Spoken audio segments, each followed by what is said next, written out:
Čaute všetci, dnes som si pre vás pripravil video, kde si... Áno, dnes mi to pristane. Akorát, že vôbec. Kde si povieme niečo o dvoch bohoch Kami, ktorí sa volajú Izanagi a Izanami. OK. Tak, ak sa vám moja tvorba páči, určite dajte like, dajte odber, stojí vás 100 sekúnd času, mne tým pomôžete, vďačný vám budem na dosmrti.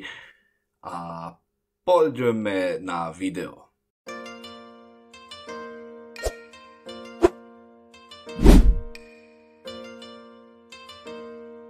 Izanagi a Izanami, alebo aj Izanagi no Mikoto a Izanami no Mikoto sú japonské šintoistické stvoriteľské božstva mužského a ženského pôvodu.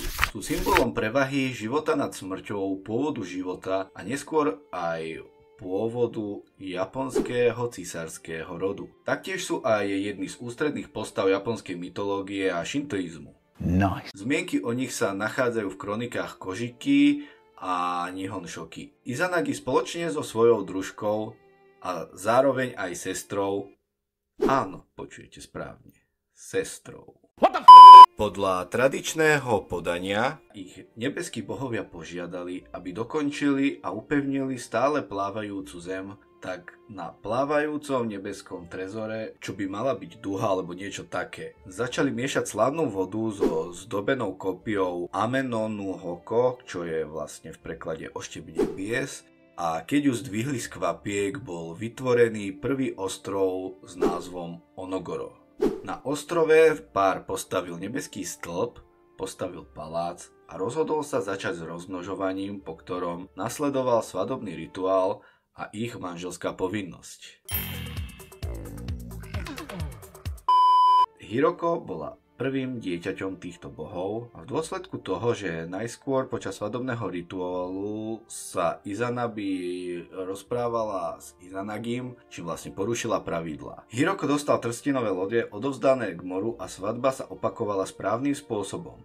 Božský pár bol odmenený bohatými potomkami, japonskými ostrovmi, bohmi vetra, horami a stromami, ale počas narodenia boha ohňa Kagutsuchi pálil Izanabi tak, že ju to úplne odživilo. S jej zvratkou, výkalou a moču, ktoré z nej vyplynuli počas narodenia, však vstali iní bohovia a z jej mŕtvého tela povstalo 8 bohov hromu a iných ohňových božstiev. Za mňa veľmi nechutný spôsob vzniku bohov. Fuj.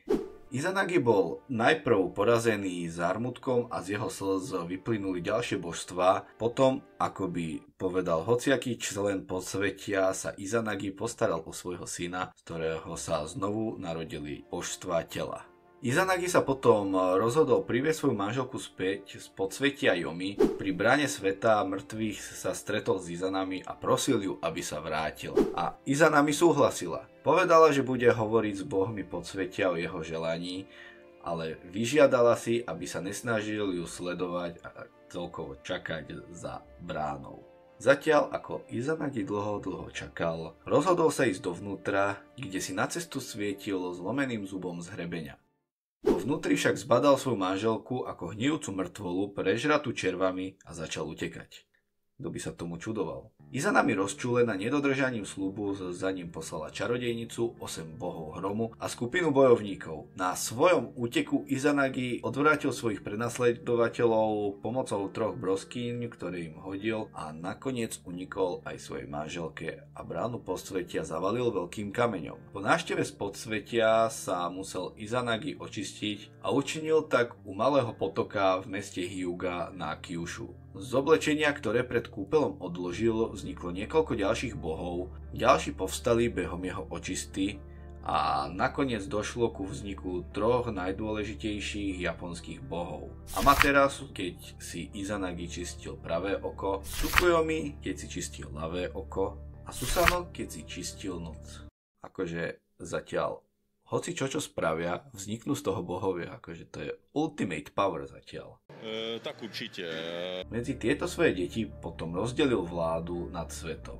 Amaterasu dal na starosti nebesá, Tsukuyomimu vládu nad nocou a Susanovi vládu nad oceánom. Zatiaľ čo dvaja starší súrodenci poslušne prijali svoje miesto, tak Susano sa vzoprel tomu vládnuť vodám a chcel radšej odísť do ríše svojej matky, na čo Izanagi zareagoval tým, že svojho syna vyhnal. O tom, čo tak Izanagi splnil svoje poslanie, odišiel preč. Podľa niektorých verzií mýtov odišiel na nebesá, podľa inej bol pochovaný v meste Tenga na Honshu.